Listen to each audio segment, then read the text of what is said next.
கர்த்தருடைய பரிசுத்த நாமம் மகிமைப்படுவதாக. தேவன் கிருபையாக நம்மை கடந்த 4 மாதங்களும் பாதுகாத்து இந்த 5ஆம் மாதத்தின் முதல் ஓய்வு நாளை காணும்படியாக கிருபை செய்திருக்கிறார். கர்த்தருக்கே துதி ஸ்தோத்திரங்கள். எத்தனாவது வார பாடம் இன்றைக்கி படிக்க போகிறோம்? 5வது வார பாடம். சரி, ரொம்ப அருமையான பாடங்களை தேவன் நமக்கு கிருபையாக நம் மீது அன்பு வைத்து கொடுத்துருக்கிறார். எல்லோரும் வாசிக்கிறீங்களா? எல்லோரும் வாசிக்கணும் தான் நாங்கள் டெஸ்ட் பேப்பர்லாம் உங்களுக்காக ஏற்பாடு பண்ணி கொடுக்குறோம். ஸோ எல்லோரும் வாசிக்கிறீங்க நான் நிச்சயமாகவே நம்புகிறேன். பாட தலைப்பு ஓகே, தேங்க்யூ. எல்லோரும் ரொம்ப ஆக்டிவாக இருக்கீங்க. காலைல நல்லா சாப்பிட்ருக்கீங்கன்னு தெரியுது. எல்லாருமே பதில் சொல்கிறீங்க. கர்த்தருக்கு ஸ்தோத்திரம். நான் ஒவ்வொரு நாளுமே ஜெபம் பண்ணுறோம். நான் பண்ணுறேன், எல்லாருமே பண்ணுறோம். எனக்கு இன்றைக்கி என்னோடய படிப்பில் ஃபஸ்ட் கிளாஸில் ரிசல்ட் வரணும், நான் எழுதிருக்கிற எக்ஸாமில் பாஸ் பண்ணணும், நான் சீக்கிரமாக ஒரு நல்ல உயர்நிலை அடையணும், என் பிள்ளைங்களுக்கு நல்ல படி முடிஞ்சு கல்யாணம் எல்லாம் நல்லபடியாக நடக்கணும், ஃபாரின் போகணும், எனக்கு ஒரு கார் வாங்கணும், இப்படிலாம் நம்ம ப்ரே பண்ணுறோம். ஆண்டவர் எல்லாத்தையுமே கொடுக்குறாரு. என்னோடய விசுவாசம் எப்படி இருக்கும்? நல்லா இருக்குமா? சரி, நான் கேட்டதெல்லாம் எனக்கு கிடைக்கல. ஆண்டவர் கொஞ்சம் தாமதப்படுத்துகிறார். ஒரு இழப்பு, ஒரு கடன் பிரச்சனை, வாழ வேண்டிய வயசில் வாலிப பையன் இறந்து போயிடுறான், அல்லது ஒரு படிப்பில் தோல்வி, கணவன் மனைவிக்கு இடையில் பிரச்சனை. என்னோடய விசுவாசம் எப்படி இருக்கும்? எல்லோரும் யோசிக்கிறீங்களா? இன்றைக்கி பாட தலைப்பு எல்லா எதிர்நிலைகளிலும் விசுவாசம். நம்ம கடந்த வாரத்தில் சில சீர்திருத்தவாதிகள் பற்றி படித்தோம். பேர் சொல்ல முடியுமா? போன வாரம் யாரை பற்றிலாம் படித்தோம்? John has, okay, Tyndale, William Tyndale, Jerome, okay, very good. இவங்களோட விசுவாசம்லாம் எப்படி இருந்துச்சு? எந்த நிலையில் அவங்களோட விசுவாசம் எப்படி இருந்துச்சு? தளர்ந்து போச்சா அல்லது ரொம்ப ஸ்ட்ராங்காக உறுதியாக இருந்துச்சா? சரி, ஓகே. சரி, இவங்களோட நம்மளுடைய விசுவாசியம் நம்ம கம்பேர் பண்ணி பார்க்கலாம். இன்றைக்குரிய பாடத்தை பரிசுத்த ஆவியானவர் நமக்கு விளக்கி தரும்படியாக நாம் ஜெபிப்போம். எங்களை நேசிக்கிற நல்ல தகப்பனே, தேவரீர் கிருபையாக எங்கள் மீது அன்பு வைத்து ஒவ்வொரு வாரமும் விலையேற பெற்ற சத்தியங்களை கொடுத்து வருகிறோமா, தயவிற்காக உமக்கு நன்றி செலுத்துகிறோம் சுவாமி. எப்படி ஆகிலும் எங்களை பரலோகத்திலே உம்மோடு கூட சேர்த்து கொள்ள வேண்டும் என்பதற்காக நீங்கள் எடுக்கிற பிரயாசம் எவ்வளவு பெரியது ஆண்டவரே. நிர்விசாரமாய் நாங்கள் இருந்து விடாதபடிக்கு எங்களுடைய மனதை உம்முடைய வார்த்தையினாலே, உம்முடைய அன்பினாலே நிரப்புவதற்கு உதவி செய்யுங்க. இந்த வேலையிலும் முக்கியமான பாடத்தை நாங்கள் படிக்க போகிறோம். எங்களோட வாழ்க்கைக்கு அவசியமான ஒரு பாடம். எங்களுக்கு திசை திருப்புதல்கள் எதுவும் இல்லாதபடிக்கு கவனிக்கவும் அதன்படி வாழ்வதற்கான பலத்தையும் நீங்கள் தரும்படியாக நாங்கள் ஜெபிக்கிறோம். வந்திருக்கிற எல்லாரையும் நீங்கள் ஆசீர்வதிங்க. ஆன்லைன் மூலமாக இணைந்திருக்கிற பிள்ளைகளுக்கும் இது மிகுந்த பலனாக ஆசீர்வாதமாக இருப்பதற்கு உதவி செய்யுங்க. அடியேனை நீங்கள் மறைத்து உம்முடைய ஆவியானவர் அடியன் மூலமாக வெளிப்படவும் கேட்கிற தம்முடைய பிள்ளைகளுக்கும் உதவி செய்ய வேண்டும் என்று இயேசுவின் நாமத்தில் ஜெபிக்கிறோம் எங்கள் நல்ல தகப்பனே, ஆமென். எப்படி உங்களோட விசுவாசம் எல்லா சூழ்நிலைகளிலும் உறுதியாக இருந்துச்சு? என்ன காரணம்? அடிப்படை என்ன? நம்முடைய ஃபெய்த் ஸ்ட்ராங்காக இருக்கணும் அப்படின்னா நம்ம என்ன செய்யணும்? நம்முடைய அஸ்திபாரம் எதன் மீது இருக்க வேண்டும்? தேவன் மீது அப்படின்னு சொல்கிறாங்க இந்த பக்கம். சரி, ஒரு மனிதனுடைய விசுவாசம் ரொம்ப அசைக்கப்பட்டுச்சு பழைய ஏற்பாட்டில். யாரோட ஞாபகம் வருது உங்களுக்கு? Okay, Abraham. வேறு ரொம்ப கஷ்டப்பட்டார். எனக்கு ஏன் இப்படி சோதனை? ஓகே, யோபு. அதுதான் என்னுடைய நோட்ஸில் நான் எழுதி வச்சுருக்கிறேன். அப்படிப்பட்ட நேரத்திலும் அவரோட விசுவாசம் எப்படி இருந்தது? உத்தமனும் சன்மார்க்கனும் ஆண்டவருக்கு பிரியமான ஒரு மகனாக இருந்த போதிலும் எவ்வளோ பாடுகள், கஷ்டங்கள், ஆனால் அவரோட விசுவாசம் தளர்வடையலை. தன்னுடைய வாயின் வார்த்தையினால கூட பாவம் செய்யலை அப்படின்னு நம்ம படிக்கிறோம். காரணம் என்ன? ஒரு வசனத்தை படிக்கலாம். யோபு 23:12. யோபு 23:12. 23:12. அவர் உதடுகளின் கற்பனைகளை விட்டு நான் பின்வாங்குவதில்லை, அவருடைய வாயின் வார்த்தைகளை எனக்கு வேண்டிய ஆகாரத்தை பார்க்கிலும் அதிகமாய் காத்து கொண்டேன். இப்போ சொல்லுங்க, அவருடைய விசுவாசத்திற்கு அடித்தளம் எது? வாயின் வார்த்தை. யாரோட வாயின் வார்த்தை? தேவனுடைய வாயிலிருந்து புறப்பட்ட வார்த்தை, வேதாகம வசனங்கள். அவருடைய வாழ்க்கையின் அஸ்திபாரமாக இருந்ததினாலே எல்லா எதிர்நிலைகளிலும் அவருடைய விசுவாசம் தளராமல் இருந்துச்சு அப்படின்னு சொல்லி நம்ம பார்க்குறோம். இன்றைக்குள்ள மனப்பாட வசனத்தை யாரும் சொல்ல முடியுமா? நான் உமக்கு விரோதமாய் பாவம் செய்யாதபடிக்கு உமது வாக்கை என் இருதயத்தில் வைத்து வைத்தேன். ஓகே, அவருடைய வாக்கை நம்முடைய இருதயத்தில் வைத்து வைக்கணும். எதற்காக? பாவம் செய்யாது. நம்ம எல்லாருமே பாவம் செய்கிறோமே, அப்போ என்னத்தை உள்ள வைக்கல? அவருடைய வார்த்தையை நம்ம மனசுக்குள்ளே வைக்கலையோ?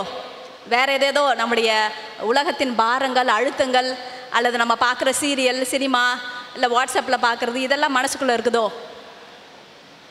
அவர் எதை வைத்து வைக்கிறாராம்? தாவீது பக்தன் சொல்கிறாரு, என்னுடைய இருதயத்தில் உம்முடைய வாக்கை, உம்முடைய வார்த்தையை என்னுடைய இருதயத்தில் வைத்து வைத்தேன், அதனால் உமக்கு விரோதமாய் நான் பாவம் செய்ய மாட்டேன் அப்படின்னு சொல்லிட்டு சொல்கிறார். அப்போது நம்முடைய விசுவாசம் தளர்ந்து போகாமல் இருக்கணும் அப்படின்னா வார்த்தையின் மீது நம்முடைய ஆர்வம், நம்பிக்கை காணப்பட வேண்டும். போன வாரத்தில் கூட இந்த கேள்விக்கான ஒரு பதிலை பார்க்க முடிச்சு. 34வது பக்கத்தில் ஹஸ், ஜெரோம், டிண்டேல், லாட்டிமர், மத்திய கால இரத்த சாட்சிகள் போன்றோர் அக்கினியையும் பட்டயத்தையும் எதிர்கொள்ள அவர்களுக்கு தைரியம் தந்தது எது? நீங்கள் பதில் சொல்ல முடியுமா? 34வது பக்கம் நான் சொன்னேன், திருப்பினீங்களா? ஃபஸ்ட்டு பத்தியில் இருக்கு.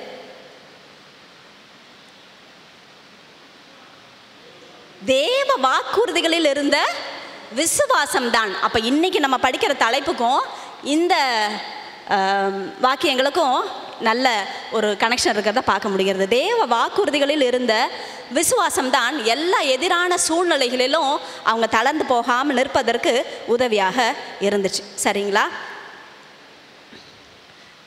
சீர்திருத்தவாதிகள் எல்லாருக்குமே வாழ்வதிலே ஒரு நோக்கம் இருந்தது அப்படின்றது தான் முன்னுரையாகவே நம்ம கொடுத்துருக்குறாங்க. நம்ம எல்லாருமே மாபெரும் ஆன்மீக போராட்டத்தில் ஒரு பங்கு வகிக்கிறோம். இந்த பாடங்களை படித்ததுலேருந்து உங்களுக்கு ஏதாச்சும் போராட்டம் இருந்துச்சா? சரீர ரீதியா, ஆன்மீக ரீதியா? எப்போவுமே போராட்டம் தான் அப்படின்றீங்களா? ஜெயிச்சிங்களா? நடக்கிற போராட்டத்தில் வெற்றி யார் பக்கம்? கிறிஸ்துவின் பக்கம்தான், இல்லைங்களா? நம்ம வெற்றி பெறுகிற பக்கத்தில் இருக்கிறோமா? Are we on the winning side are on the losing side? யார் பக்கம் நிற்கிறோம்? சரி, அப்போ எல்லாருமே ஜெயிச்சிருக்கிறீங்க. வந்த போராட்டத்தில் ஆண்டவர் ஜெயித்த தந்திருக்கிறார் அப்படின்றதுல உங்கள் பதிலேருந்து பார்க்க முடிகிறது. கர்த்தருக்கு ஸ்தோத்திரம். சரி, அப்போ சீர்திருத்தவாதிகள் சந்தித்த போராட்டங்கள், அவங்க சந்தித்த அந்த போர் யுத்தம் இன்னும் ஓயலை, நம்மை கடந்து நம்மோடு தான் அது முடிவடைய இருக்கிறது. அப்போது இதில் நமக்கும் ஒரு பங்கு இருக்குது அப்படின்றத நம்ம உணர்றோமா? அப்படின்னா நம்மளோட நோக்கத்தை அறிந்திருக்க வேண்டும். அவங்க எல்லாருமே அவங்க நோக்கத்தை புரிஞ்சு வச்சுருந்தாங்க. இடையில எவ்வளோ துன்பங்கள், கஷ்டங்கள், சித்திரவதைகள், பாடுகள், உயிரிழப்பு, ஆனாலும் ஆண்டவருக்காக உண்மையாக நின்னாங்க. அதே போலவே நம்முடைய நோக்கத்தை நாம் அறிந்திருக்க வேண்டியது அவசியம். நம்முடைய வாழ்க்கையில் இந்த பூமியில் நம்ம வாழ்வதற்கான நோக்கம் என்ன? யோசித்து பார்த்துருக்குறோமா? பதிலை கண்டுபிடிச்சிருக்கிறோமா? ஒருவேளை இது வரைக்கும் பதில் கிடைக்கல அப்படின்னா ஜெபிப்போம். தேவன் நம்முடைய வாழ்க்கையின் நோக்கத்தை நிச்சயமாகவே நமக்கு தெரியப்படுத்துவார். நம்முடைய வாழ்க்கையை அர்த்தமுள்ளதாக, அழகானதாக மாற்றுவதற்கு அவரால் மாத்திரமே முடியும். வாழ்க்கையின் நோக்கத்தை எங்கே கண்டு கொண்டாங்க அப்படின்னா வேதாமத்தில் தான் அவங்க கண்டு கொண்டாங்க. எல்லாருமே பாருங்களேன், ஆண்டவருக்கா உண்மை நின்ன எல்லாருமே தேவனோடு அதிகமான நேரத்தை செலவிட்டாங்க. டிவோஷன், மார்னிங் டிவோஷன், தனிப்பட்ட தியான நேரம் அப்படின்னா ஒருத்தரே பேசிக்கிறது இல்லை. இப்போ நம்ம 2 பேர் பார்த்து பேசிக்கிறோம் அப்படின்னா நானும் பேசுவேன், நீங்களும் பேசுவீங்க. அப்போ தான் அந்த கான்வர்சேஷன் ரொம்ப ஹெல்த்தியாக இருக்கும். அதே போலவே நாம் தேவனோடு ஜெபத்தின் மூலமாக பேசுகிறோம், தேவன் நம்மோடு அவருடைய வார்த்தையின் மூலமாக பேசுகிறார். இப்படிப்பட்ட ஒரு நல்ல உறவு சீர்திருத்தவாதிகள், இரத்த சாட்சிகள் மத்தியில் இருந்தது. அதனால்தான் அவங்களுடைய நோக்கத்தை நிறைவேற்றுகிறவர்களாக இருந்தார்கள். தேவனுடைய வார்த்தை மட்டுமே அவங்களுடைய வாழ்க்கையின் அடிப்படையாக, அவங்களுடைய போதனையின் சாராம்சமாக இருந்துச்சு. ஒரு வசனத்தை நம்ம படிக்கலாம். 1 பேதுரு 1:23. 1 பேதுரு 1:23. அழிவுள்ள வித்தினாலே அல்ல, என்றென்றைக்கும் நிற்கிறதும் ஜீவன் உள்ளதுமான தேவ வசனமாகிய அழிவில்லாத வித்தினாலே மறுபடியும் ஜெனிபிக்கப்பட்டிருக்கிறீர்களே. பாருங்க, இந்த வித்து அப்படின்றத என்னன்னு சொல்றாங்க அப்படின்னா ஜீவன் உள்ளது, அழியாதது, அதுதான் தேவ வசனம் என்கிற வித்து. அந்த வித்தினாலே நீங்கள் ஜெனிப்பிக்கப்பட்டிருக்கிறீர்கள். அப்படின்னா யூ ஆர் born again. நீங்கள் மறுபடியும் பிறந்திருக்கிறீங்க.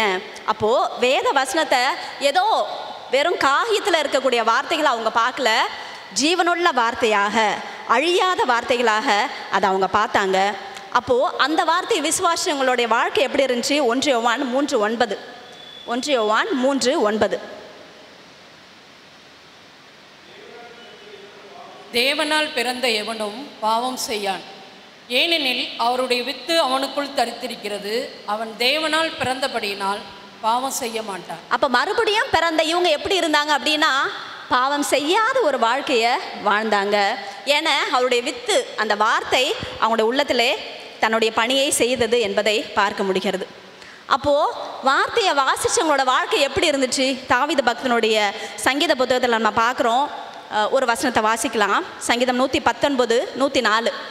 வேத வசனத்தை வாசித்த உடனே என்ன ரெஸ்பான்ஸ் அவர்கிட்ட இருந்துச்சு அப்படின்றத நம்ம அந்த வசனத்தில் பார்க்கலாம். உம்முடைய கட்டளைகளால் உணர்வடைந்தேன், ஆதலால் எல்லா பொய் வழிகளையும் வெறுக்கிறேன். முதல்ல அவர் என்ன பண்ணாரா?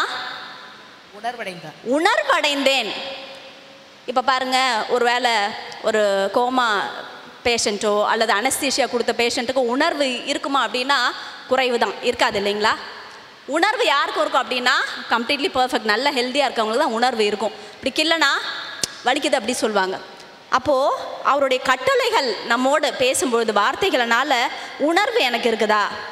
அப்போ நான் உணர்வு அடைந்தேன் அப்படின்னா அடுத்தது என்ன செய்வேன்? அதோடைய அடுத்த பகுதி, எல்லா பொய் வழிகளையும் நான் வெறுக்கிறேன். அப்போது பாவத்துக்கும் எனக்கும் சமரசம் இருக்காது.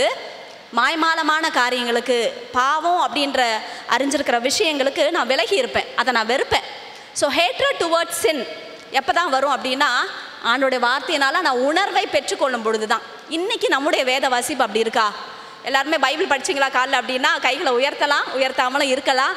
ஆனால் நம்ம பைபிள் படிக்கும்போது ஆண்டோடைய வார்த்தை நம்மகிட்ட பேசுதா? உணர்வு அடைய செய்யுதா? என் பாவத்தை உணர்றேன்னா, அல்லது ஒரு மெக்கானிக்கலாக இன்றைக்கி ஒரு அதிகாரம் படிக்கணும், டெய்லி 5 அதிகாரம் படிச்சிடுவேன் அப்படின்னு என்னோடய வாழ்க்கை போதா? யோசித்து பார்ப்போம், சரிங்களா? அப்போது இவங்களுக்கு எப்படி இருந்துச்சு அப்படின்னா தேவனுடைய வார்த்தை ஒவ்வொன்றுமே பொக்கிஷமாக இருந்துச்சு. அதான் நம்ம படிக்கிறோம். அது எல்லாமே பொக்கிஷமாக அவங்க பார்த்தாங்க. அதனால் அவங்களுடைய விசுவாசம் பலப்பட்டுச்சு, தைரியம் கிடைத்தது, குணத்தை அந்த வார்த்தைகள் சீரமைத்தது. இந்த வேதாவசனம் அவங்களுக்கு எப்படி இருந்துச்சு அப்படின்னா துக்கத்தில் மகிழ்ச்சியை தந்தது, அதைரியத்தில் நம்பிக்கை அளித்தது, இருளில் வெளிச்சத்தை தந்தது. சோர்ந்து போன நேரத்தில் வேத வசனம் நமக்கு நம்பிக்கை அளித்திருக்கிறதா? புலம்பி வழி தெரியாமல் தவிக்கும் போது ஆலோசனையாக இருந்திருக்கா? தாவீது பக்தன் சொல்கிறாரு, உம்முடைய ஆலோசனைகள் மணலை பார்க்கிலும் அதிகமாம். மணலை எண்ணவே முடியாது, அதை விட அதிகமாக அவருடைய ஆலோசனைகள். ஆனால் நம்ம ஆலோசனைக்கு தேடி அலையிறோமே, அடுத்து என்ன செய்யன்னு தெரியலையே, கேள்விக்குறியாக என்னோடய வாழ்க்கை எதிர்காலம் இருக்குது அப்படின்னு நம்ம யோசிக்கிறோமே. அப்போது வேத புத்தகத்தை நம்முடைய வாழ்க்கையின் அடித்தளமாக, நண்பனாக ஆக்கி கொள்ள வேண்டியது அவசியம். சரி, இன்னொரு வசனத்தை நம்ம சங்கீதத்தில் பார்க்கலாம். சங்கீதம் 119, 163. பொய்யை பகைத்து அருவருக்கிறேன், உம்முடைய வேதத்தையோ நேசிக்கிறேன். என்ன செய்கிறாரா? பொய்யை பகைத்து அதை வெறுக்கிறாரு. எதை நேசிக்கிறாரு? வேதத்தை நேசிக்கிறார். உம்முடைய வேதம் என் மன மகிழ்ச்சி அப்படின்னு தாவீது சொல்கிறார். நமக்கு எது மன மகிழ்ச்சி? ஒரு நாள் ஃபோன் இல்லாமல் நம்மளால் இருக்க முடியுமா? நம்ம நிறைய நேரம் பிள்ளைங்கள தான் சொல்கிறோம், வாலிப பிள்ளைங்க தான் இப்படி இருக்காங்கன்னு சொல்கிறோம். பெரியவங்க மட்டும் ஃபார் எனி ரீசன், என்ன ரீசனாலும் ஒரு நாள் நம்ம மொபைல் ஃபோன் நம்மக்கிட்ட இல்லாமல் நம்மளால் ஓட்ட முடியுமா? எது என்னுடைய மகிழ்ச்சியாக இருக்குது? அண்ணன் ஓகேன்றாங்க, எஸ்ன்றாங்க, வெரி குட். ஒரு சிலர் இங்கே இருக்க தான் செய்கிறாங்க. வேதம் என்னுடைய மன மகிழ்ச்சியாக இருக்குது. இன்றைக்கி பைபிள் மட்டும் வச்சுக்கோ அப்படின்னு சொன்னால் இன்றைக்கி பைபிளை மட்டும் வச்சுக்கிட்டு என்னால் இருக்க முடியுமா? ட்ராவல் பண்ணுறோம், எதை நம்ம அடிக்கடி பார்க்குறோம், தூங்கும் போது எந்திரிக்கும் போது, இதெல்லாம் தினசரி நடக்கிற விஷயங்கள் தான். ஆனால் தாவீதுக்கு வேதம் அவருடைய மன மகிழ்ச்சியாக இருந்துச்சான், சரிங்களா? அப்போது வேதம் நம்முடைய வாழ்க்கையின் மன மகிழ்ச்சியாக இருக்கணும் அப்படின்னா அதை தேவனுடைய வார்த்தையாக, ஒரு வேளை ஒரு நியூலி மேரிட் கப்புளுக்கு ஒரு ஹஸ்பண்ட் எழுதுகிற லவ் லெட்டர் எப்படி இருக்கும் இல்லைங்களா? இல்லை தூரத்தில் நம்ம ஹஸ்பண்ட் வேலை செய்கிறாங்க, கணவர் பக்கத்தில் இல்லை, அவர்கிட்ட ஒரு மெசேஜ், வாய்ஸ் மெசேஜ் வருதுன்னா அதை எப்படி நம்ம பார்ப்போம்? அப்படியாக வேதத்தை தேவன் நமக்கு எழுதிய அன்பு கடிதமாக நாம் பாவித்து உணர்ந்து அதை வாசிக்கும் பொழுது நம்முடைய வாழ்க்கைக்கு வழிகாட்டியாக அது மாறுகிறது. நிறைய நேரம் நம்ம பைபிள் படிக்கிறோம், ஃபஸ்ட்டு ப்ரைஸ் கூட வாங்கிறோம் பைபிள் எக்ஸாம்ஸில் இல்லைங்களா? எப்படி படிக்கிறோம்? ஆபிரகாமுக்கு எத்தனை பிள்ளைங்க, எத்தனை மனைவிங்க, இந்த வார்த்தைக்கு லகாரோயி அப்படின்னா அதுக்கு என்ன அர்த்தம், எந்த இடத்துல எத்தனை வருஷம் அந்த ராஜா அரசாண்டான், எந்த இடத்துல இந்த கோயில் கட்டப்பட்டுச்சு, ஜஸ்ட் இன்ஃபர்மேஷன். இப்படி தான் நம்ம படிக்கிறோம் இல்லைங்களா? எனக்கு இது வாழ்க்கைக்கான பாடமாக நம்ம பைபிளில் படிக்கிறோமா? ஆண்டவர் பேசுகிற சத்தத்தை நம்மளால் கேட்க முடிகிறதா? போன வாரம் வெள்ளிக்கிழமையில் சகோதரர் ஜோஷ்வா ஒரு பிரசங்கம் பண்ணார். அதில் அடியன் மனதில் நின்ற 2 வார்த்தைகள், விசுவாசிக்கிறவன் பதறான். எங்கே இருக்குன்னு கூட தெரியாது, இன்னைக்கு காலையில் தான் தேடி கண்டுபிடிச்சேன். அடுத்த நாளே பதறக்கூடிய ஒரு சூழ்நிலை. ஆண்டவர் டக்குன்னு அந்த வசனத்தை ஞாபகப்படுத்தினா, விசுவாசிக்கிறவன் பதறான். நீ என்ன விசுவாசினா நீ பதற மாட்ட, பதறக்கூடாது.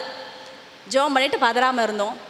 பதறின காரியம் சொல்லுவாங்கள்ல, பதறின காரியம் சிதறிடும் அப்படின்வாங்க. ஆனால் தேவன் கிருபையாக அவரை நம்பின பிள்ளைகளை கைவிடாமல் அந்த காரியத்தை வாய்க்க பண்ணினார். ஸோ வாரம் நம்ம பிரசங்க கேட்குறோம், என்னத்தை நம்முடைய மனசுக்குள்ளார புதைத்து வைக்கிறோம், சேமித்து வைக்கிறோம். அது நம்முடைய வாழ்க்கையின் கடினமான சூழ்நிலை, பாரமான சூழ்நிலைகள் அது நம்மோட பேசுதா? சரி, இனிமேலாச்சும் நம்ம கவனிப்போம். அந்த வார்த்தைகள் நம்மை பலப்படுத்தக்கூடிய ஒரு வழிகாட்டியாக, பொக்கிஷமாக இருப்பதற்கு தேவனுடைய ஒத்தாசையை நாம் நாடுவோம். அதான் சொல்லுவாங்க, நீங்கள் பைபிளை திறந்தீங்க அப்படின்னா ஜெபிக்காமல் பைபிளை திறக்கூடாது அப்படின்னு சொல்லுவாங்க. அப்போது நாம் ஜெபிக்கும் பொழுது நம்முடைய மனக்கண்களை தேவன் திறக்கிறார். நமக்கு அதிலிருந்து பல பாடங்கள் தெரிகிறது. இந்த சீர்திருத்தவாதிகள் தங்களுடைய மனதை வேத வாக்கியங்களால் நிரப்பினார்கள். அதனுடைய வல்லமையினால் சாத்தானையும் சதிகாரரையும் ஜெயித்தார்கள். அவங்க மனதை எதனால் நிரப்பினாங்க? தேவனுடைய வார்த்தையினால். பிரதர், அந்த ஒரு ஃபஸ்ட்டு கோட் போடுங்க, சேட்டன் டார்கெட்ஸ். நம்ம மனதை எதால் நிரப்பியிருக்கிறோம்? ஒரே ஒரு கோட் நான் படித்தது ரொம்ப பிரோஜனமாக இருந்துச்சு. Satan's target is your mind and his weapon is lies. So fill your mind with God's word. அவனுடைய நோக்கம் என்ன அப்படின்னு பார்த்தீங்கன்னா, நம்முடைய மனதை அவன் நிரப்பணும், அவன் ஆளுகை செய்யணும்னு விரும்புகிறான். அதனால் பல பொய்களை சொல்லி தேவனையும் நம்மையும் விட்டு பிரிக்கணும்னு பார்க்குறான். ஆனால் நம்முடைய மனதை எதால் நிரப்பி வச்சுருக்கணும் அப்படின்னா, தேவனுடைய வார்த்தையினால் நிரப்பி வச்சுருக்கணும். அப்படி தேவனுடைய வார்த்தையினால் தங்களுடைய மனதை சீர்திருத்தவாதிகள் நிரப்பி இருந்தாங்க. தேவனுக்கு சாட்சியாய் முடிவு பரியந்தம் ஜீவன் போனாலும் பரவாயில்லன்ட்டு நின்னாங்க. ஸோ அப்படிப்பட்ட ஆண்டவருக்கு சாட்சியான பிள்ளைகளாக, உற்சாகமாக, வைராகியமாக ஆண்டவருக்கு உண்மையாய் நாம் இருப்பதற்கு தேவன் உதவி செய்வாராக. இந்த சீர்திருத்தவாதிகளில் ஒரு சிலர் பற்றி நம்ம இன்றைக்கி படிக்க போகிறோம். முதலாவது ஜான் விக்லிஃப். போன வாரம் அவரை பற்றி நம்ம படித்தோம். இவருக்கு என்ன அடைமொழி, இவர் என்னன்னு சொல்லுவாங்க? சீர்திருத்தத்தின் விடிவெள்ளி அப்படின்னு சொல்லிட்டு சொல்லுவாங்க. இவர் தான் முதல்ல லத்தீன் மொழியிலிருந்து வேதாமத்தை ஆங்கில மொழியில் பெயர்த்தார். அதுதான் அவருடைய நோக்கம். எல்லாருக்கும் பைபிள் தெரியணும். ஏன்னா அப்போ லத்தீன் மொழியில் தான் வேதாகம் இருந்துச்சு. இப்போ ஹிந்தி தான் நமக்கு நேஷனல் லாங்குவேஜ். ஹிந்தி லாங்குவேஜில் பைபிள் இருக்குது. நம்மளாம் வாசிக்க முடியுமா? ஒரு சில ஹிந்தி தெரிஞ்சவங்க ததக்க பொதக்கான்னு வாசிப்போம், புரியாது. எனக்கு வாசிக்க தெரியும், அவ்வளோ புரியாது. ஆனால் என்னோட தாய்மொழியில் வாசிக்கிறேன்னா எனக்கு எவ்வளோ நல்லா இருக்கும்.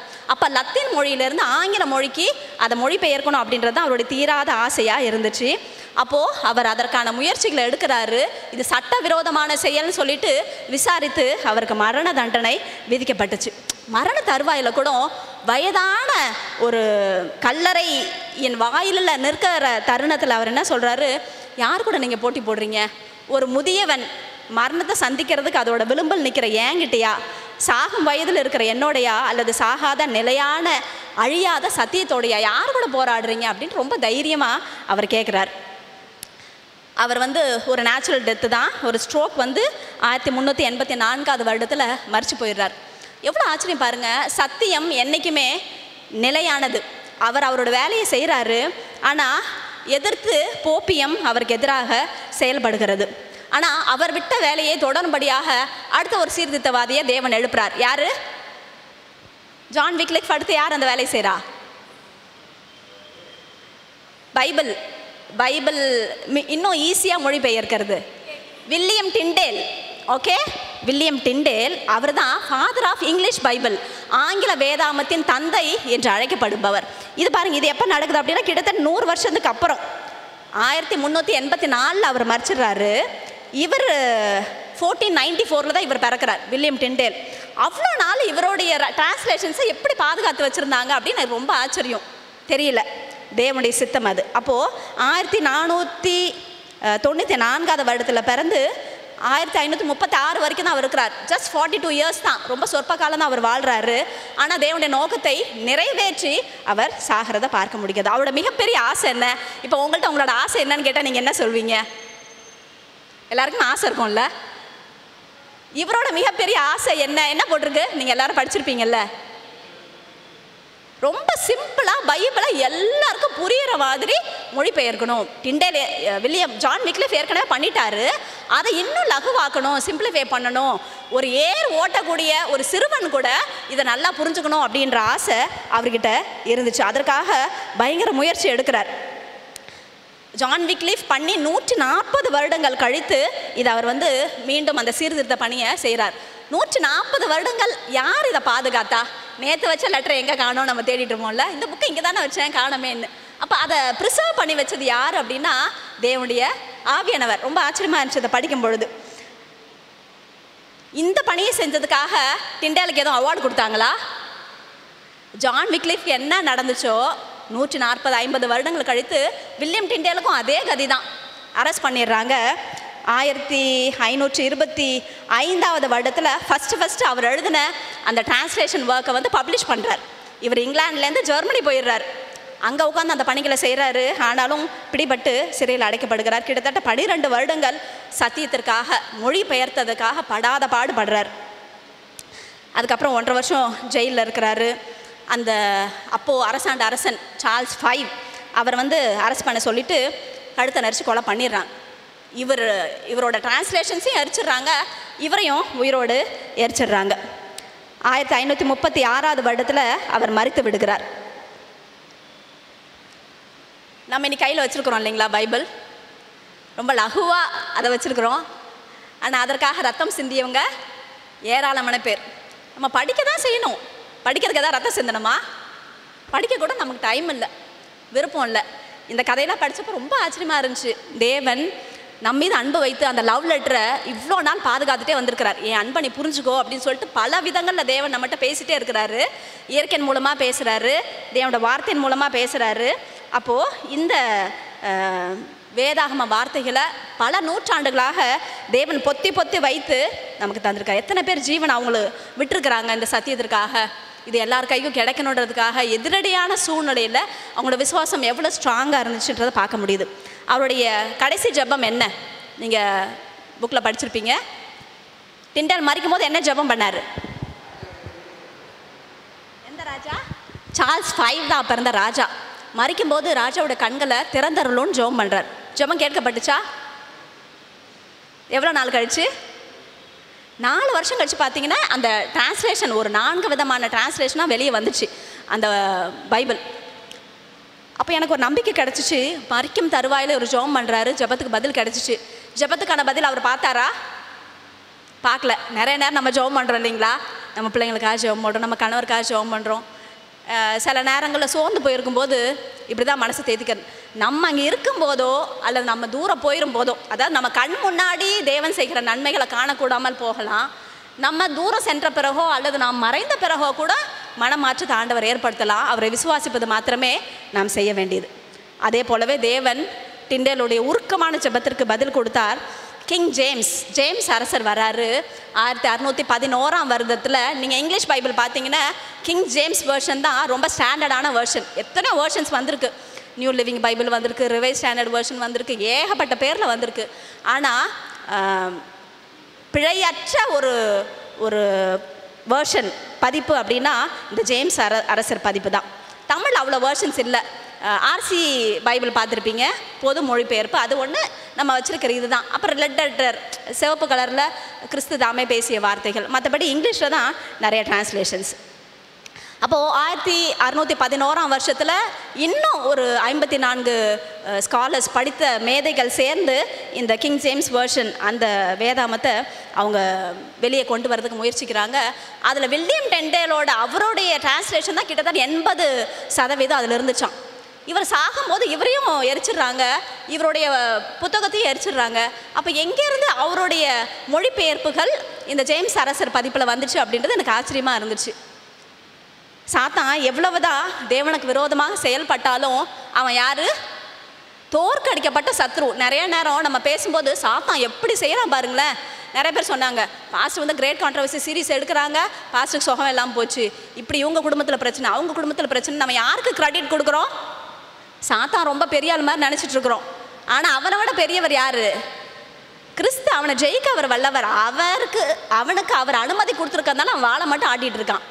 எப்போவுமே அவனை குறித்து நம்ம பெருசாக பேசாதபடிக்கு எல்லா எதிரடியான சூழ்நிலையிலும் தேவன் பெரியவர் அப்படின்ற விசுவாசம் நமக்கு வேண்டும். அதனால தான் அந்த வேத புத்தகத்தை பல நூற்றாண்டுகளாக தேவன் பாதுகாத்து இப்போ 2011 400 வருஷங்கள் கழித்த பிறகு 1 கோடி பிரதிகள் அதை வந்து அச்சிட்ருக்காங்க அப்படின்னு சொல்லிட்டு, 100 கோடி பிரதிகள் அச்சிட்ருக்காங்க அப்படின்னு சொல்லிட்டு இந்த ஒரு பெரிய சாதனையை நிகழ்த்திருக்கிறத நம்மளால் பார்க்க முடிகிறது. இந்த வேதாமத்திற்காக எத்தனையோ பேர் மரித்தாங்க. ஏன் அப்படின்ற கேள்வி எழும்புது.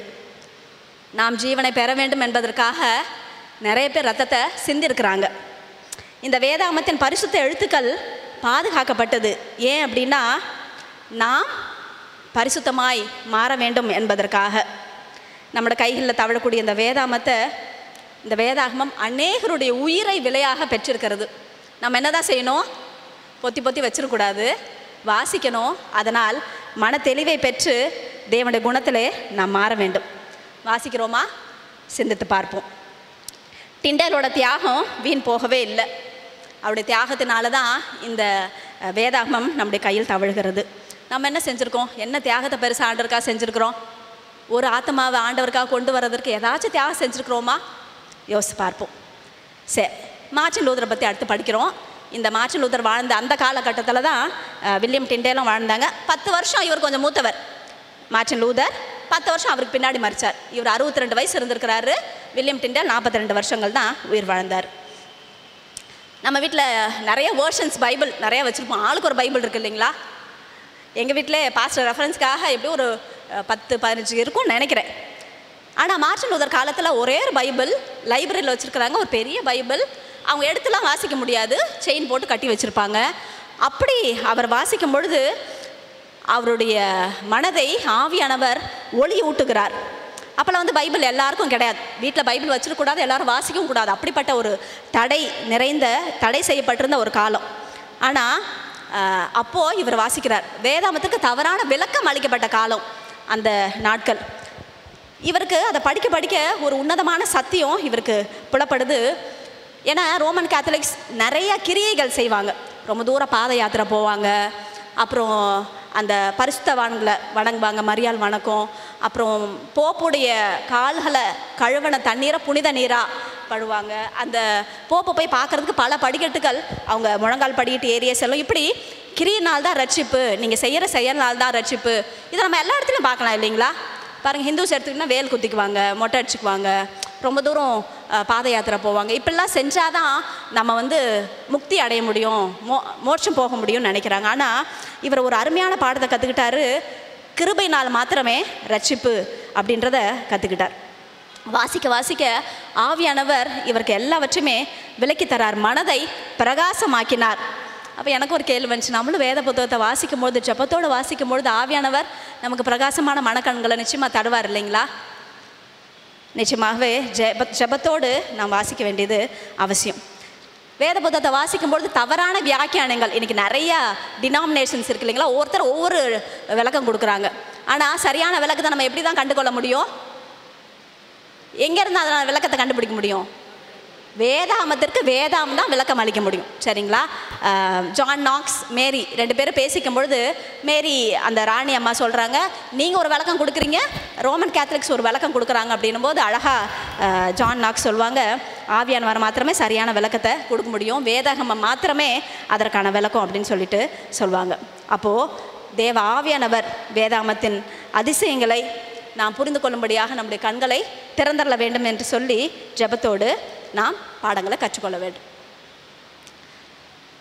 ரட்சிப்பு இலவசமா அல்லது அதற்கு நாம் எதுவும் பெரிதாக விலை கொடுக்க வேண்டுமா? இலவசனாலுமே நமக்கு ஃப்ரீயாக கொடுத்துட்டு அது ரொம்ப விலை மலிவு இல்லை. இந்தாங்க சார் ஃப்ரீயாக வாங்கிக்கோங்க அப்படின்னு என்ன பண்ணுவோம்? வாங்கி சுட்டி போட்டு போயிட்டே இருப்போம்ல, அதோட மதிப்பு நமக்கு தெரியாது. ஆனால் அதற்கு விலை இருக்கிறதா இல்லையா? என்ன விலை? கிறிஸ்து தம்முடைய ஜீவனையே கொடுத்துருக்கிறார். நம்ம முன்னாடி நாட்களில் படித்தோம், பரலோகத்தின் தலை சிறந்த ஈவு எது? பெஸ்ட் கிஃப்ட் பரலோகத்தில் எது? இப்போ உங்களுக்கு ரொம்ப முக்கியமானவங்க யாருன்னு கேட்டால் என்ன சொல்வீங்க? நான் அம்மாமாருங்கள்ட்ட கேட்குறேன், உங்களுக்கு ரொம்ப தேவையானவங்க, முக்கியமானவங்க, ப்ரெஷியஸ் அப்படின்னு யாருன்னு கேட்டால் என்ன சொல்வீங்க? உங்கள் பிள்ளைங்கள தான் சொல்வீங்க. கணவர் கூட அடுத்தது தான். பிள்ளைங்க வந்துட்ட பிறகு கணவர் ஓரமாக வச்சிடுறோம், சரிங்களா? அதே போல் தான் கிறிஸ்துவின் செல்ல பிள்ளையாக பரலோகத்தில் இருந்தார்.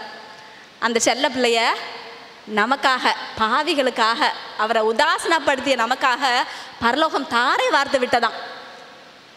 அவரோட விலை கிரயத்தை செலுத்தி தான் நமக்கு ரட்சிப்பை தேவன் கொடுத்துருக்கிறார். நம்ம என்ன பண்ணிடுறோம்? அதை டேக்கிங் இட் ஃபார் கிராண்டட், இல்லைங்களா?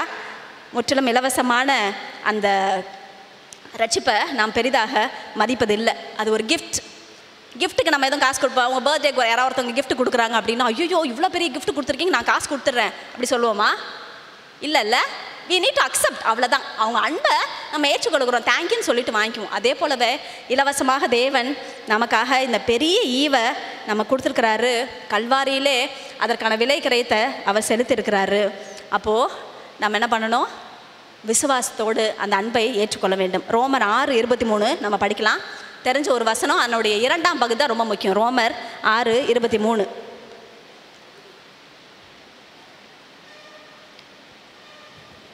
பாவத்தின் சம்பளம் மரணம், தேவனுடைய கிருபை வரமோ கர்த்தராகிய இயேசு கிறிஸ்துவினால் உண்டான நித்திய ஜீவன். நான் பாவம் செஞ்சுட்டேன், நான் என்ன ஆகணும்? முடிவு என்ன? பிள்ளைங்க தப்பு பண்ணிட்டாங்க ஸ்கூலில், என்ன பண்ணுவீங்க டீச்சர்ஸு? அடி கிடைக்கும், பனிஷ்மெண்ட்டு தானே. நான் தப்பு பண்ணிட்டேன், நான் என்ன பண்ணணும்? சாகணும். சாவு தான் எனக்கு முடிவு. ஆனால் நான் சாகலை.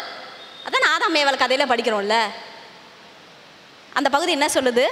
நித்திய ஜீவனை தேவன் கிருபை வரும் கிருபையாக தருகிறார்.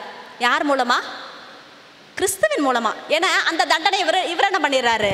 இவர் ஏற்றுக்கொள்ளுகிறார் என்று சொல்லி நாம் படிக்கிறோம், இல்லைங்களா? அப்போது நாம் ரட்சிக்கப்படுவதற்கு கிறிஸ்து மாத்திரமே போதும், அவருடைய நீதி போதும், கிரியை வேண்டாம் அப்படின்ற உன்னதமான பாடத்தை மார்ட்டின் லூதர் கண்டு கொண்டார். அதை தான் ஃபஸ்ட்டு நம்ம பார்த்தோம், வேதாகம் மட்டுமே, சோலா ஸ்கிரிப்சுரா. அடுத்தது சோலா கிறிஸ்டா, சோலா கிரேஷியா. கிறிஸ்து மாத்திரமே, அவருடைய கிருபை மாத்திரமே அப்படின்றத கண்டு கொண்டார்களாம். நம்ம பாட புத்தகத்தில் 41வது பக்கத்தில் கடைசி பத்தியை வாசிக்கலாமா? 41வது பக்கம் கடைசி பத்தி. கிறிஸ்து நடத்தப்பட வேண்டிய விதத்தில். கிறிஸ்து நடத்தப்பட வேண்டிய விதத்தில் நாம் நடத்தப்பட வேண்டிய விதத்தில் கிறிஸ்து நடத்தப்பட்டார். நமக்கு கொஞ்சமும் பங்கில்லாத அவரது நீதியால் நாம் நீதிமான்களை ஆக்கும்படிக்கு அவருக்கு கொஞ்சமும் பங்கில்லாத நம்முடைய பாவங்களுக்காக அவர் குற்றவாளியாக தீர்க்கப்பட்டார். அவருக்கு சொந்தமான ஜீவனை நாம் பெறும்படிக்கு நமக்கு சொந்தமான மரணத்தை அவர் ஏற்றுக்கொண்டார். திரும்ப இதை படித்து பாருங்க. நான் மரிக்கணும், ஆனால் நான் மரிக்கலை. எனக்குரிய மரணத்தை யார் ஏற்றுக்கொண்டா? அவர் ஏற்றுக்கொண்டார். அவர் பாவமே செய்யலை, அவர் நித்தியமாக வாழணும். அவருக்குரியதை யார் கொடுத்துட்டாரு? எனக்கு கொடுத்துட்டார். சரிங்களா? அவ்வளோ உன்னதமான அன்பு. எனக்கு எதுக்கு அவ்வளோ பெரிய கிஃப்ட்டு? நான் யாருக்கு கிஃப்ட் கொடுப்பேன்? பிச்சைக்காரனை கொடுப்பேனா? ரோட்டில் போகிற வரவங்களை கொடுப்பேனா? யாரை நேசிக்கிறனோ அவங்களுக்கு தானே கொடுப்பேன். அப்போ கிறிஸ்து நம்மளை நேசிக்கிறதுனால விலையேற பெற்ற ஈவாகிய தம்முடைய ஜீவனை நமக்காக கொடுத்தார். ஒரு விதத்தில் பார்த்தா இந்த கிருபை அநியாயம் போல் இருக்கும். அவனுக்கு தண்டனை கொடுக்க வேண்டிய இடத்துல நீங்கள் கிருபையை கொடுத்துருக்கீங்களே, அநியாயம் அப்படின்னும் போது, அநியாயமாய் நான் நடத்தப்படணும், ஆனால் எனக்கு பதிலாக அவர் அநியாயமாய் நடத்தப்பட்டார். நியாயமாய் அவர் நடத்தப்பட வேண்டும், ஆனால் என் இடத்துல அவர் அநியாயமாய் நடத்தப்பட்டார். அவருடைய அன்பை நம்ம எண்ணி பார்க்கும் பொழுது நிச்சயமாகவே பாவத்தை வெறுப்போம். இந்த சத்தியத்தை அவர் கற்றுக்கொண்டாரு, அடுத்தவங்களுக்கு சொல்லித்தரணும்னு விரும்புகிறார். இப்போ அடுத்தவங்களுக்கு சொல்லி தரும்போது, ஏன்னா எல்லாரும் கிரியினால் தான் ரட்சிப்பு, நான் ரட்சிப்பை சொன்னதுக்குன்னா இவ்வளோ செய்யணும் அப்படின்னு நினைக்கிறாங்க. இவ்வளோ செய்ய வேண்டாம், ஆண்டவரை நம்புங்க, கல்வாரி சிலுவை நோக்கி பாருங்கள் போதும் அப்படின்னு சொன்னால் அவங்களுக்கு எப்படி இருந்துச்சுன்னா, பாலைவன வாழ்க்கையிலே குளிர்ச்சியான தண்ணீர் போல் இருந்துச்சான். வெயிலில் அலைஞ்சு திரிஞ்சு அப்படியே வேர்த்து கொட்டுது, எனக்கு இப்போ ஃபேன் இருந்தால் நல்லா இருக்குன்னு தோணுது. எப்படி இருக்கும்ல? குளிர்ச்சியான தண்ணீர் போல் இருக்கும்ல, அப்படி இருந்துச்சான். நம்ம பேசுகிற வார்த்தைகள் பிறருக்கு எப்படி இருக்குது? குத்துற பட்டய குத்துக்கள் போன்ற வார்த்தைகளாக இருக்கா, அல்லது ஏற்ற நேரத்தில் வைக்கப்பட்ட பழங்கள் போல இருக்கிறதா என்று யோசிப்போம். சரிங்களா? பிறரை குற்றப்படுத்தாமல் அவர்களை உற்சாகப்படுத்தக்கூடிய வார்த்தைகளை நாம் பேசுவோம். லாக்டவுன் சமயத்தில் எல்லாரும் சேர்ந்து 10 பிரின்சிபல்ஸ் ஆஃப் ட்ரூ எஜுகேஷன் சொல்லிட்டு ஒரு சிலராக நாங்கள் ஒரு 10 பேர் சேர்ந்து படித்தோம். அதில் ஆண்டோட அன்பை ரொம்ப அதிகமாக படித்தோம் 3 வருஷங்களுக்கு முன்னதாக. ஆண்டவர் இப்படிப்பட்டவர், அவர் பூரண அழகுள்ளவர், குணத்தில் இவ்வளோ மேன்மை உள்ளவர்னு அவரை நோக்கி பார்க்க ஐயோ நான் இவ்வளோ மோசமாக இருக்கனே, என்கிட்ட இந்த குணம் இல்லையே, நான் இவ்வளோ கோவப்படுறேனே அப்படின்னு ஒரு பெரிய சோர்வு வந்து அழுது தலைவலி வந்த நாட்கள்லாம் உண்டு. அப்போ ஆண்டவர் ஒரு அருமையான சத்தியத்தை அந்த நாட்களில் கற்றுக் கொடுத்தாரு. அதுதான் விசுவாசத்தினால் நீதிமான் ஆகுதல். இந்த சத்தியத்தை தான் மார்ட்டின் லூதரும் கற்றுக்கொண்டு தேறுதல் அடைந்தார். இன்னொரு கோட் அதை போடுங்க. அடுத்த கோட் மார்ட்டின் லூதரோட quote. When I look at myself, I don't see how I can be saved. But when I look at Christ, I don't see how I can be lost.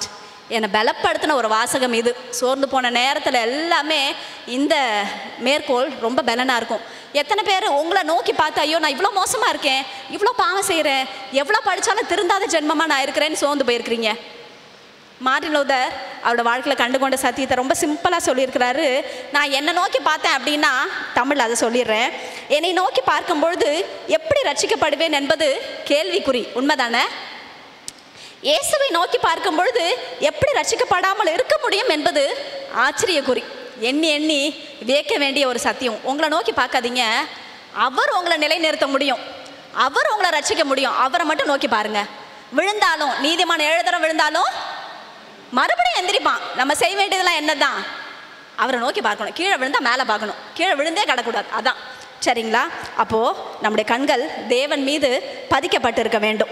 இந்த சத்தியத்தை ரோமருக்கு எழுதின ஒரு முன்னுரையை, Martin லூதரோட முன்னுரையை John வெஸ்லியும் படித்து தேவனுடைய அன்பையை அதிகமாக, கிருபையை அதிகமாக அவர் உணர்ந்து கொண்டார். சரி, நம்ம முடிவுக்கு வரலாம்.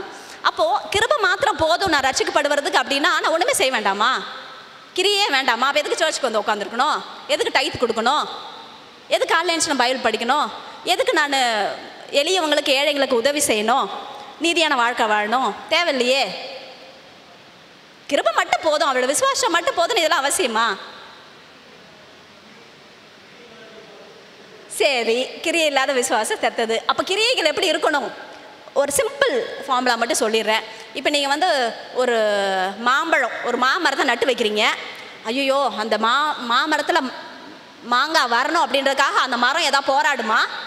ஐயோ எப்படியாச்சும் நான் மாமரத்தை வர வைக்கணுமே அப்படின்ட்டு அது செய்யுமா? அது என்ன செய்யும்? தண்ணியை வாங்கிக்கும், சூரிய வெளிச்சத்தை வாங்கிக்கும், நம்ம ஏதாச்சும் சாயில் இருக்கக்கூடிய அந்த ரிசோர்ஸஸை வாங்கிக்கும், தன்னால் கனி கொடுக்கும், ஆட்டோமேட்டிக்காக அது வரும். சரிங்களா? அப்போது நீதியின் சூரியனை நோக்கி பார்க்கணும். ஜீவ வசனமாகிய இந்த அப்பத்தை நம்ம அனுதினமும் புசிக்கணும். ஜீவ தண்ணீராகிய கிறிஸ்துவை நம்முடைய வாழ்க்கையின் அசிபாரமாக கொண்டிருக்கணும். இதெல்லாம் செய்யும்போது ஆட்டோமேட்டிக்காக நீங்கள் எப்படி இருப்பீங்க? கனிதரும் கிறிஸ்தவர்களாக இருப்பீங்க. அப்போது நிறைய நேரம் ஐயோ எனக்கு இது வேணும் அப்படின்றக்காக நான் செய்கிறேன். நான் காணிக்க கொடுத்தா 10ல் 1 பங்கு கொடுத்தா எனக்கு இன்னும் 10 மடங்கு கிடைக்குன்றக்கா நம்ம கொடுக்குறோம். உண்மையா? அது உண்மைதான் ஒரு விதத்தில். ஆனால் அவர்கிட்ட வாங்கி தானே அவர் கொடுக்குறேன். சரிங்களா? நான் கொடுத்தா அவர் கொடுப்பார் அப்படின்றது சரிதான். ஆனால் நான் எதையாகிலும் பெற வேண்டும் என்பதற்காக, ரட்சிப்பை பெற்றுக்கொள்ள வேண்டும் என்பதற்காக ஒன்று செய்யாதபடிக்கு தேவனுடைய அன்பினால் நான் நிரப்பப்பட்டிருக்கும் பொழுது, அவரை விசுவாசிக்கும் பொழுது, ரட்சிப்பை நான் பெற்றுக்கொண்டிருக்கும் போது ஆட்டோமேட்டிக்காக அது வரும். ரட்சிப்படைவதற்கு இதெல்லாம் அவசியம் இல்லை. ஆனால் ரட்சிக்கப்பட்டவர்கள் இதை கட்டாயம் செய்வார்கள். எபேசியர் 2:10 வாசிக்கலாம். எபேசியர் 2:10 என்ன வாசிக்கிறோம்?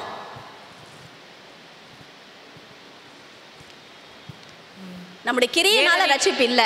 ஏனெனில் நற்கிரியைகளை செய்கிறதற்கு நாம் கிறிஸ்து இயேசுவுக்குள் சிருஷ்டிக்கப்பட்டு தேவனுடைய செய்கையாய் இருக்கிறோம். அவைகளில் நாம் நடக்கும்படி அவர் முன்னதாக அவைகளை ஆயத்தம் பண்ணி இருக்கிறார். அப்போ நம்ம எதற்கு சிருஷ்டிக்கப்பட்டிருக்கிறோம்? இங்கே பாருங்க, நற்கிரியைகளை செய்கிறதற்கு தான் சிருஷ்டிக்கப்பட்டிருக்கிறோம். நற்கிரியைகளை செய்து தேவனுடைய அன்பை சம்பாதிக்கணும் அப்படின்றது இல்லை. தேவனுடைய அன்பை நம்ம நெருக்கி ஏவும் பொழுது ஆட்டோமேட்டிக்காக நற்கிரியைகள் வெளியே வரும். சரிங்களா? நான் வந்து இவங்கள்ட்ட நல்ல பேர் வாங்கிக்கணும் அப்படின்றதுனால ஒரு ஆக்ஷன் மாயமாலம் நம்மக்கிட்ட இருக்காது. அப்போது நற்கிரியைகளை தேவ பலத்தினாலே செய்ய வேண்டும். அவரை நேசிக்கிறேன் அப்படின்னும் போது இதெல்லாம் வந்துடும். சரிங்களா? அதுதான். அப்போ கிரியினால் ரட்சிப்பு நான் எதாவது செஞ்சு கிரியில் சம்பாதிக்கொள்ளணும் அப்படின்றது கிடையாது. நம்ம பாடத்தில் கூட ரொம்ப அழகாக படித்தோம். சுவிசேஷம் சொல்லுகிற ஒரு முக்கிய செய்தி என்ன அப்படின்னா, நாம் ரட்சிப்பை சம்பாதிக்க முடியாது. நீங்கள் ஏதாச்சும் ஆண்டவருக்கு லஞ்சம் கொடுத்து அவர் உங்களை பரலோகத்துக்கு கூட்டிகிட்டு போகணும்னு நினைக்கிறது தப்பு. அவரை நேசிங்க, உங்களுக்கு வேண்டியதெல்லாம் அவர் செய்வார். இதுதான் ரொம்ப எளிமையான ஒரு சத்தியம். ஆவியானவர் நமக்குள்ளே வசிக்கும் பொழுது ஆவியன் கனி தன்னால் வந்துடும் இல்லைங்களா? சரி, நம்ம முடிவாக அப்போது இந்த கீழ்ப்படிதல் எப்படி வரும் அப்படின்னா, தேவனை விசுவாசிப்பதன் மூலமாக வரக்கூடியதான் கீழ்ப்படிதல். நான் கீழ்ப்படிஞ்சு இதெல்லாம் வாங்கிக்கணும் அப்படின்றது கிடையாது.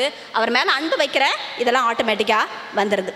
அப்போது சீர்திருத்தவாதிகளும் இரத்த சாட்சிகளும் கடினமான சூழ்நிலும் விசுவாசத்தை காத்து கீழ்ப்படிந்து சாட்சியாக வாழ்ந்தாங்க அப்படின்றத நம்ம பார்க்க முடிகிறது. சரி, அவங்க கஷ்டப்படும் போது ஆண்டவர் என்ன பண்ணிட்டு இருந்தாரு? நம்ம நேற்றெல்லாம் கோம்சனை கடைசியாக முடிவாக பேசும்போது கூட எனக்கு ரொம்ப கஷ்டமாக இருந்துச்சு. உபத்திரவமான நாட்களில் அவங்கள பார்த்துட்டு ஆண்டவர் என்ன பண்ணிட்டு இருந்தாரு? ஒரு வசனம் நமக்கு தெரிஞ்ச வசனம், அதை வாசிக்க வேண்டாம், நான் சொல்லிடுறேன். ஏசாயா 63:9. அவங்க நெருக்கப்பட்ட வேலையெல்லாம் இவரும் நெருக்கப்பட்டார் அப்படின்றத நம்ம வாசிக்கிறோம். தேவன் வெள்ளிக்கிழமை பாடத்தில் தேவன் தம்முடைய மக்களை கைவிடவே இல்லை, தேவ தூதர்கள் அவர்களை பாதுகாத்தாங்க, தெய்வீக உதவி அவங்களுக்கு அளிக்கப்பட்டுச்சு அப்படின்னு சொல்லி நம்ம படிக்கிறோம். அப்போது பாடம் அனுபவிச்சவங்க தேவனுக்காக நம்ம எதையோ செஞ்சிட்டோம் அப்படின்னு அவங்க நினைக்கல. எனக்கு முன்னாடி போனவர் எவ்வளோ பாடுகள் அனுபவிச்சிருக்கிறாரு, அவரோட பாடுகளில் எனக்கு ஒரு சின்ன பங்கு, அதை அவங்க மேன்மையாக கண்டாங்க. இன்றைக்கி நான் கஷ்டப்படுறதெல்லாம் நான் எப்படி நினச்சிட்ருக்கேன் அப்படின்னா, ஐயோ ஆண்டவருக்கான அனுபவம் நிறையா செய்கிறத போலவும் அவர் எனக்கு ஒன்றுமே செய்யாத போலவும் நினச்சிட்ருக்கேன். அப்படி இல்லை. பாடத்தின் முடிவில் வெள்ளிக்கிழமை பாடத்தில் ஜெபமே நம் முக்கிய தேவை, நம் முக்கிய பணி. ஏன்னா மாபெரும் ஆன்மீக போராட்டத்தில் இருக்கிறோம், பாவ உலகத்தில் வாழ்கிறோம், பாவ இயல்பு நம்மக்கிட்ட இருக்குது. பட்டயத்தின் நுனிக்கும் சாத்தானின் கோபத்திற்கும் நம்ம ஆளாகி இருக்கிறோம். என்ன செய்யணும்? இந்த உலகத்தில் உங்களுக்கு உபத்திரம் உண்டு, ஆனாலும் தினன் கொள்ளுங்க, நான் உலகத்தை ஜெயித்தேன்னு ஆண்டவர் சொல்லியிருக்கிறேன். உங்களுக்கு கஷ்டமே இருக்காதுன்னு ஆண்டவர் சொல்லலை, ஆனால் நீங்கள் ஜெயிக்க முடியும், ஏன்னா நான் உங்கள் கூட இருக்கிறேன் அப்படின்னு சொல்லியிருக்கிறார். அப்போ நம்ம என்ன செய்யணும்? நன்றாக ஜெபிக்கிறவர்களாக. ஏன்னா மார்ட்டின் லூதர் ஒரு பெரிய சீர்திருத்தத்தை செஞ்சது காரணம் என்ன அப்படின்னா, அவருடைய பலன் எங்கேருந்து வந்துச்சு அப்படின்னா, தனிமையான நேரத்தை தேவனோடு செலவிட்டதன் மூலமாக தான். அப்போது நம்மோடு கூட சண்டையிடுகிற, நம்மை தாக்க ஆயத்தமாக இருக்கிற சாத்தானின் கோபத்திற்கு நாம் தப்பித்து கொள்ள வேண்டுமானால் எதிர்நிலையிலும் நம்முடைய விசுவாசம் உறுதியாக இருக்கணும். அப்படின்னா நம்ம என்ன செய்யணும்? ஃபஸ்ட் என்ன பார்த்தோம்? நம்முடைய விசுவாசம் தளர்ந்து போகாமல் இருக்கணும். என்ன செய்யணும்? அவரோட வார்த்தையை நம்முடைய மனதிலே பதித்து வைக்க வேண்டும். கடைசி வெள்ளிக்கிழமை பாடத்தில் என்ன சொல்லியிருக்காங்க? ஜெபிப்பது தான் நம்முடைய முக்கியமான பணி, ஜெபிப்பது தான் நம்முடைய முக்கியமான தேவை அப்படின்னு சொல்லியிருக்கிறாங்க. நாம் யாருமே சாத்தானை கண்டு அஞ்ச வேண்டியதில்லை.